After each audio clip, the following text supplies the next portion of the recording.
ekstrim, khususnya angin kencang.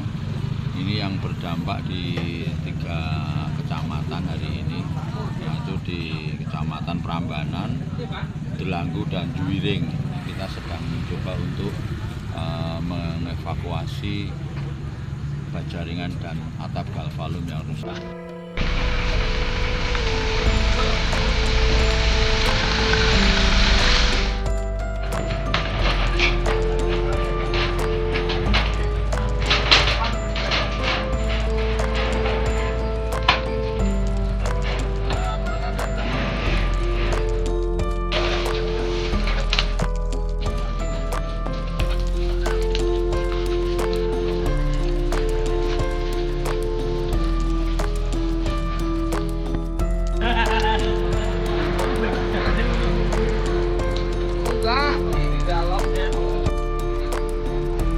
Tiba-tiba gelap gitu ya, mau hujan. Nah, terus angin kencang. Ya, langsung hitam ini.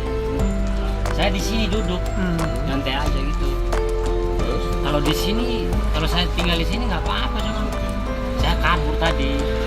Menghindar. Iya, menghindar. Kabur sampai di depan sini karena seng yang terbang itu seng yang Yang terbang. Iya.